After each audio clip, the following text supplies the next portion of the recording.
biología. En esta oportunidad desarrollaremos métodos inmunoquímicos. En los laboratorios clínicos se dispone de numerosas técnicas para determinar las causas más comunes de las fallas o alteraciones en los mecanismos de respuesta inmune.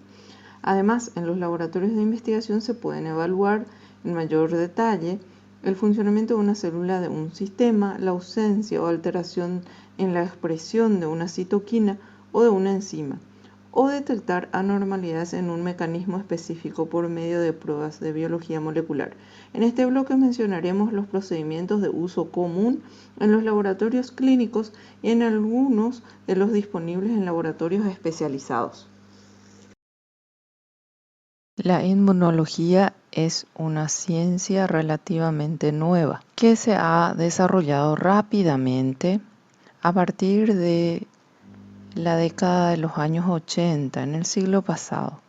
Los métodos inmunoquímicos o los denominados inmunoensayos son uno de los progresos analíticos más útiles asociados con esta ciencia, mientras que las variantes de los métodos inmunoquímicos son demasiado numerosas como para ser cubiertas completamente en este video. Hay varios procedimientos que se han convertido en pautas para el análisis de los alimentos, por ejemplo, teniendo en cuenta su especificidad, sensibilidad y sencillez.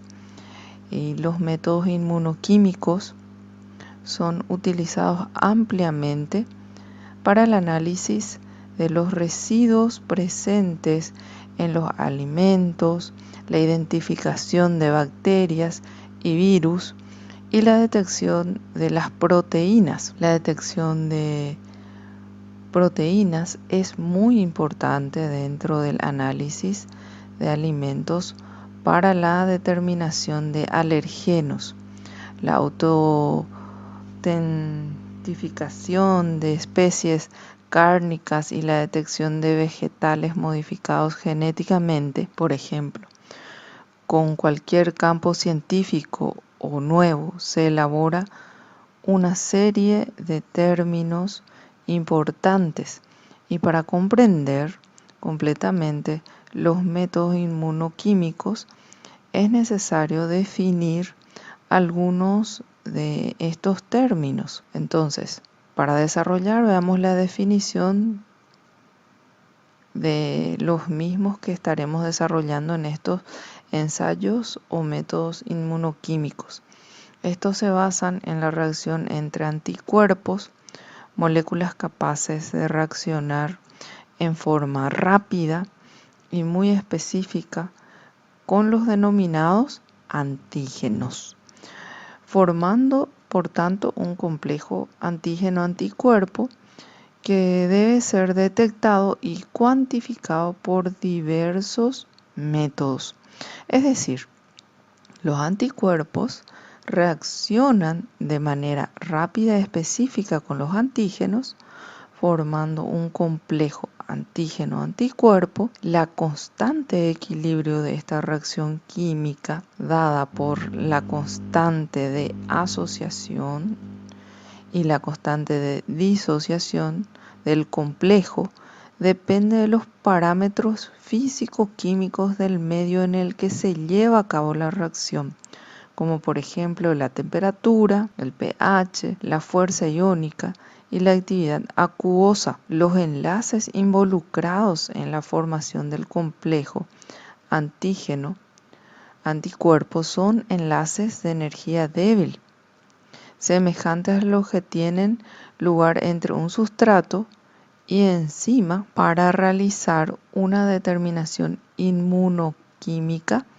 Por tanto, va a ser necesario disponer del antígeno, que generalmente es la sustancia objeto del análisis, y del anticuerpo que reconoce específicamente al antígeno. Entonces, ahora tenemos que definir los anticuerpos, que tenemos que recordar que son comúnmente los utilizados en estos métodos. Estos anticuerpos, desde el punto de vista químico, son de origen proteico y son producidos por las células de nuestro cuerpo denominadas linfocitos.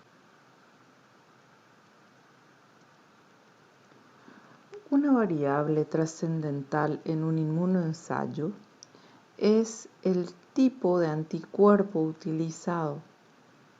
Cuando se utilizan anticuerpos de cualquier animal, hay muchos anticuerpos diferentes que ligan a diferentes epítopos sobre el antígeno. Este conjunto de anticuerpos diferentes se conoce como anticuerpos policlonales. Los científicos sabían que las células B o linfocitos B, encargados de la síntesis de anticuerpos individuales, producían anticuerpos con solo un tipo de lugar de unión, pero al mismo tiempo estos científicos eran incapaces de cultivar las células o linfocitos B fuera del animal. En esta diapositiva vemos cómo se llevan a cabo la producción de anticuerpos policlonales. En la parte superior vemos representado un antígeno con una variable trascendental en un inmunoensayo es el tipo de anticuerpo utilizado.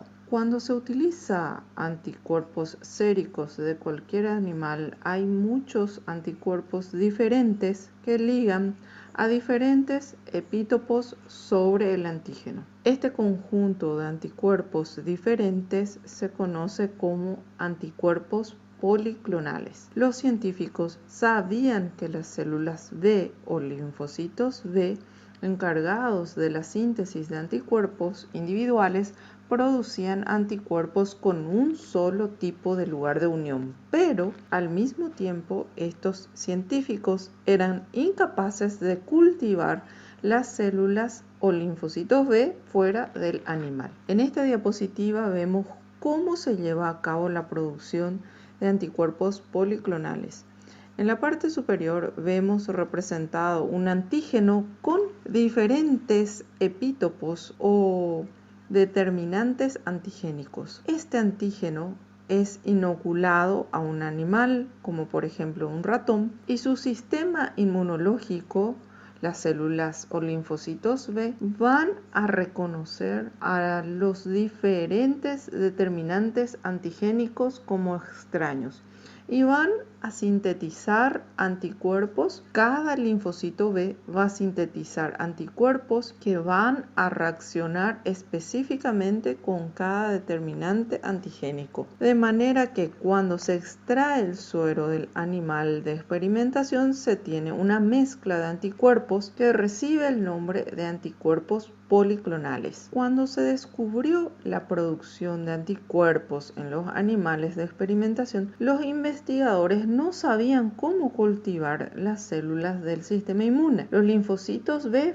fuera del animal de experimentación. En el año 1975, Kohler y Milstein, principalmente Milstein, es un investigador radicado de Londres, de origen argentino, específicamente nacido en Bahía Blanca, fusionaron con éxito células de mieloma o cáncer con linfocitos B. La fusión resultante de estas células generaron nuevas células fusionadas o hibridomas que eran capaces de retener las propiedades de ambas células progenitoras. Es decir, por un lado podían ser cultivadas al igual que las células cancerosas y por el otro lado producían anticuerpos como las células B. Los anticuerpos producidos por medio de este procedimiento pasaron a ser conocidos como anticuerpos monoclonales. Los anticuerpos monoclonales son idénticos en todos los aspectos y se unen al antígeno con solo un tipo de lugar de unión. ¿Qué quiere decir esto? Es un único lugar de epítopo ligado. Por otra parte, los hibridomas eran inmortalizados mediante el procedimiento y con un cuidado apropiado podían producir tanta cantidad de anticuerpos idénticos como fuese necesario. No llevó mucho tiempo a la comunidad científica a apreciar estas ventajas ventajas de dichos anticuerpos monoclonales, y en el año 1984 Kohler y Milstein fueron galardonados con el premio Nobel por este trabajo. Mientras que de entrada los anticuerpos monoclonales son mucho más costosos de producir, hoy la posibilidad de obtener ilimitados anticuerpos idénticos con frecuencia de orígenes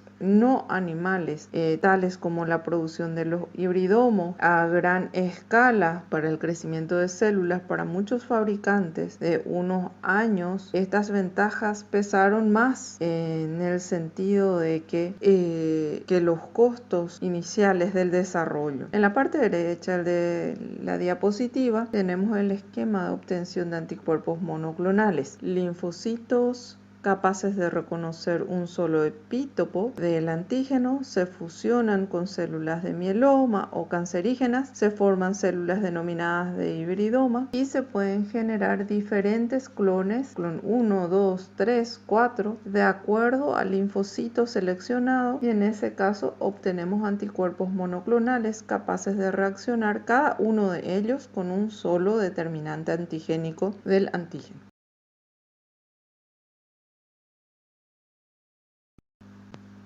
Pasamos ahora a la segunda parte de los métodos inmunoquímicos. La primera parte es la presencia de un anticuerpo generado por el sistema inmune de un organismo frente a una sustancia extraña que según su peso molecular podrá ser un apteno o un antígeno capaz de, en el caso de los antígenos, generar la producción de anticuerpos.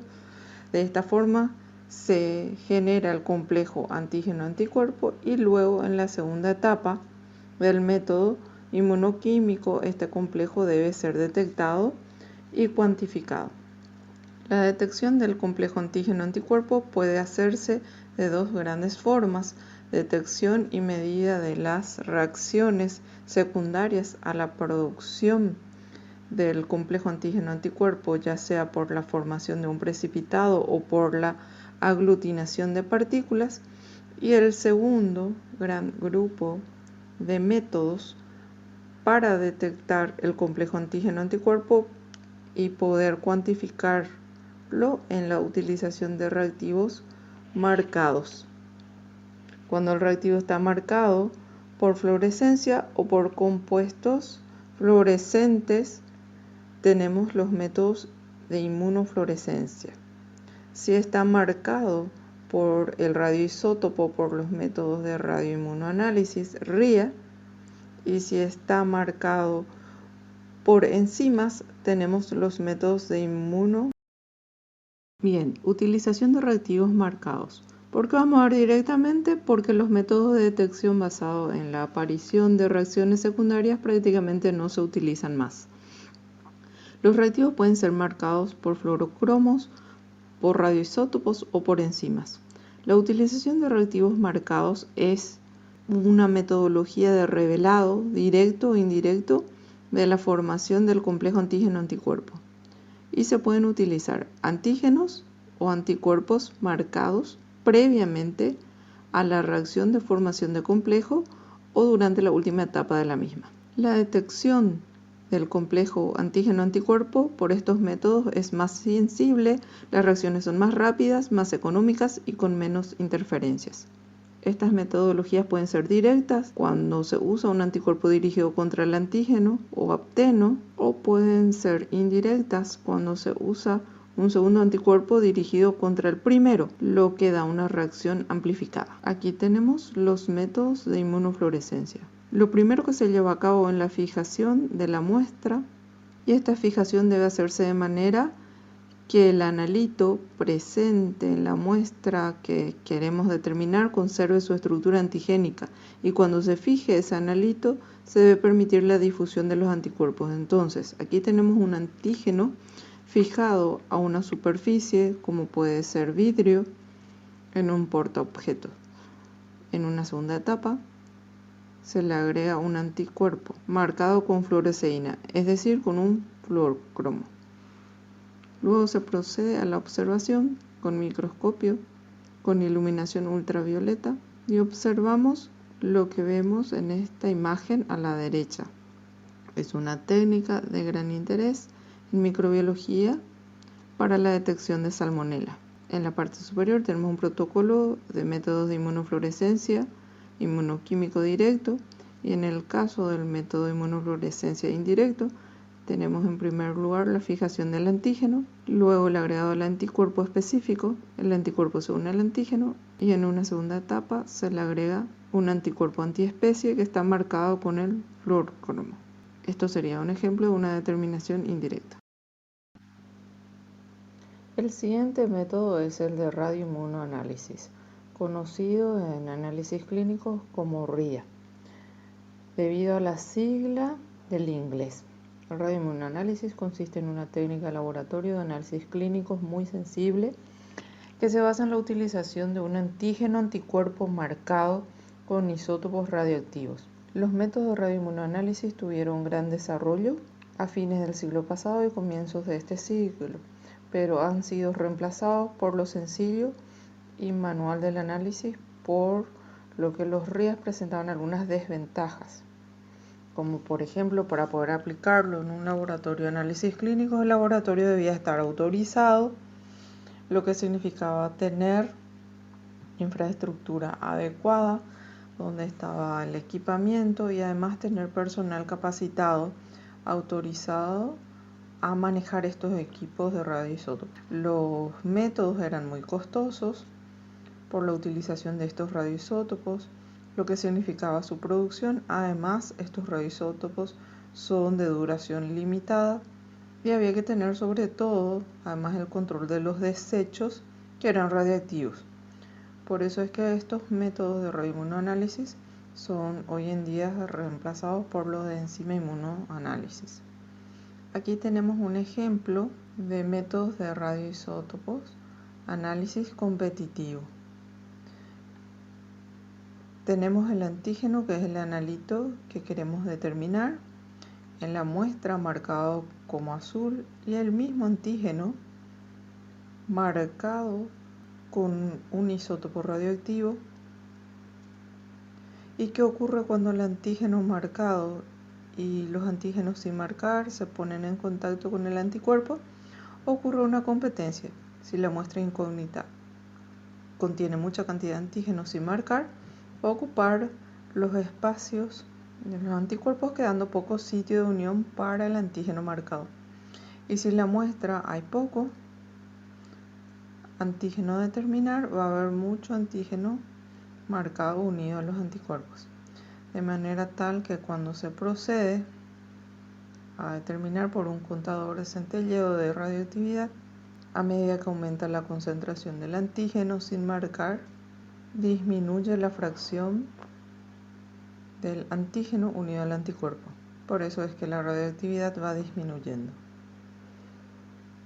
Entonces el esquema sería: el antígeno marcado se une al anticuerpo, van a ocupar los sitios de unión, van a quedar sitios de unión sin ocupar, se le une la muestra con el antígeno sin marcar, entonces va a quedar una fracción libre, que es el antígeno sin marcar, y una fracción unida, que es el antígeno marcado. Cuanto más antígeno sin marcar tengo, menos voy a tener fracción de antígeno anticuerpo marcado. Aquí tenemos el gráfico representando lo mismo. El antígeno marcado con el radioisótopo está unido al anticuerpo, se le agrega el analito, que es el antígeno sin marcar, por competencia, y desplaza al anticuerpo al antígeno marcado. Luego se puede agregar un segundo anticuerpo que va a unir al primer anticuerpo y que va a hacer que se fije la radioactividad. Ahora veremos los métodos inmunoenzimáticos. Se basan en principios similares a los recién vistos, pero no presentan los inconvenientes mencionados y poseen sensibilidades equivalentes. En los enzima-inmunoensayos se utiliza un antígeno o anticuerpo previamente acoplado a una enzima cuya actividad puede modificarse por la formación del complejo antígeno-anticuerpo o no. Ya vamos a ver que existen diferentes protocolos. Las enzimas más empleadas son la peroxidasa, principalmente la de rábano picante o silvestre, pero también la fosfatasa alcalina, glucosa oxidasa, glucosa 6-fosfato deshidrogenasa, beta-galactosidasa y otras. Están disponibles comercialmente y estas enzimas se pueden conjugar por técnicas simples. y las mismas pueden actuar sobre diversos sustratos. Por más que los radioinmunoanálisis daban buenos resultados, estaban confinados a laboratorios especialmente equipados y existían ciertos peligros asociados con la utilización del yodo radioactivo, que fue uno de los radioisótopos más utilizados en un comienzo. Los inmunoensayos no se desarrollaron para un uso más general, incluyendo el uso de campo, hasta que no se desarrollaran los marcadores enzimáticos. En el año 1971 se desarrolló un inmunoensayo al que denominaron ensayo inmunosolvente ligado a enzimas, o ELISA, y ayudaron a popularizar el uso de la separación de las proteínas utilizando plásticos hidrófobos tales como poliestireno. Estos desarrollos extendieron la utilización de los inmunoensayos a tantas áreas de investigación que aún se utiliza vulgarmente el término ELISA para describir a todos los inmunoensayos enzimáticos. La enzima ideal para un inmunoensayo enzimático es aquel que sea estable, que se enlace fácilmente a los anticuerpos o a los antígenos y que catalice rápidamente un cambio observable frente a un sustrato simple. En la etapa final de una enzima inmunoanálisis, la enzima sobrante reacciona con un sustrato para generar una molécula que generalmente es coloreada y puede ser cuantificada espectrofotométricamente. El tipo de espectrofotometría utilizado para el seguimiento del desarrollo de la coloración causada por la acción de la enzima se conoce como un lector de placas para ELISA. Sorprendentemente, con las muchas enzimas disponibles, como recién vimos, la peroxidasa de rábano silvestre o picante es la más popular debido a que es estable, con muchos procedimientos actualmente desarrollados para unirlo covalentemente a una diversidad de moléculas. Sin embargo, lo más importante es el hecho de que esa enzima presenta con muchos sustratos incoloros una velocidad de reacción catalítica muy rápida para producir la coloración. Vamos a ver ahora tres variantes de inmunoensayos enzimáticos. El inmunoensayo sándwich o de emparedado, el inmunoensayo competitivo y el indirecto. El indirecto es el que utiliza un segundo anticuerpo antiespecie y puede ser utilizado tanto en la variante sándwich como en la variante competitiva. Por ejemplo, podemos tener un inmunoensayo competitivo indirecto. Con el formato de inmunoensayo ELISA sándwich, la cantidad de desarrollo de coloración es directamente proporcional con la cantidad de antígeno presente en la muestra. Con cualquier formato de ELISA competitivo hay una relación inversa entre la cantidad de color desarrollada y la cantidad de antígeno presente en la muestra. Veamos aquí, tenemos un soporte que puede ser de plástico, por ejemplo poliestireno, y el antígeno, que es el analito que vamos a determinar, unido en este caso, y se le agrega el suero en donde tenemos el anticuerpo que reacciona específicamente con el antígeno.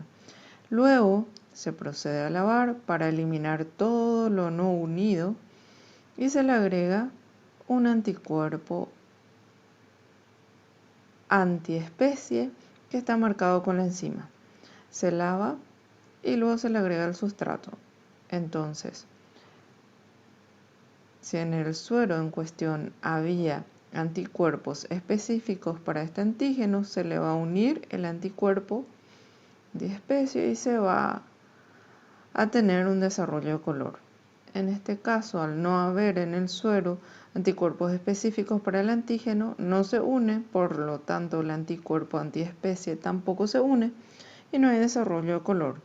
Esto es un método directo. En el caso indirecto,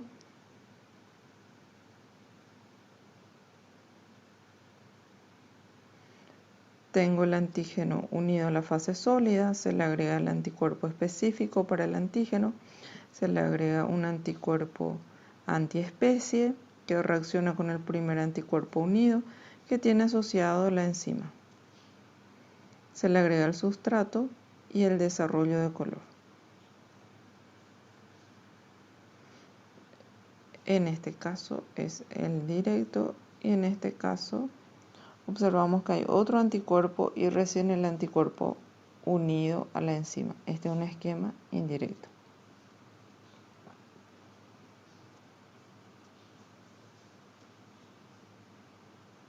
Los inmunoensayos o métodos inmunoquímicos en donde el marcador es una enzima se puede llevar a cabo en medios líquidos de una sola fase, sistemas homogéneos que se denomina EMIT, o en sistemas heterogéneos lo que se denomina ELISA. En este caso lo que tenemos es un apteno, es decir, una sustancia extraña con peso molecular menor a 2500 marcado con la enzima. Y tenemos la muestra que contiene el mismo apteno, que es el que quiero cuantificar sin estar marcado con la enzima. Entonces, fíjense, tenemos el apteno unido a la enzima, el apteno acoplado a la enzima, la muestra positiva, incógnita, el apteno por cuantificar, la muestra incógnita negativa. Entonces lo que hacemos es mezclar el apteno unido a la enzima con la muestra incógnita. Luego agrego el anticuerpo. El anticuerpo se une específicamente al lugar donde está unido la enzima.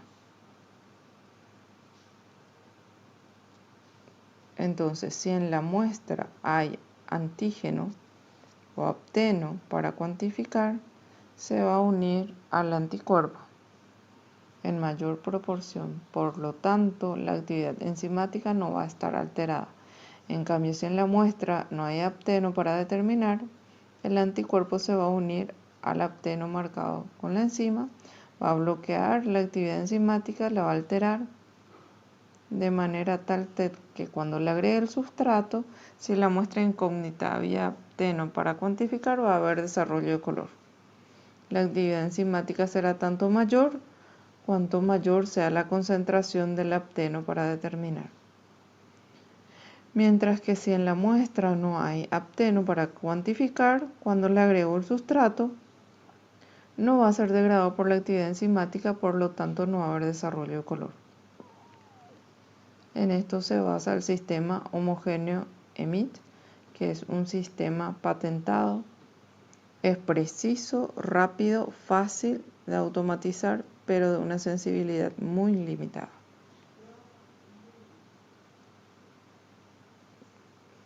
Ahora pasamos a los métodos inmunoquímicos heterogéneos denominados ELISA.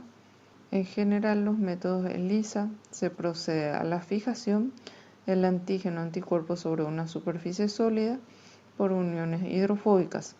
Esa superficie puede ser plástica como poliestireno polivinilo. Tenemos que tener en cuenta que la fuerza iónica creciente de donde se encuentra el antígeno o el anticuerpo va a poder favorecer la unión a las superficies hidrofóbicas y que los detergentes pueden recubrir las superficies, las paredes y las bases de las cubetas, por lo tanto hay que tener muchísima precaución en su uso.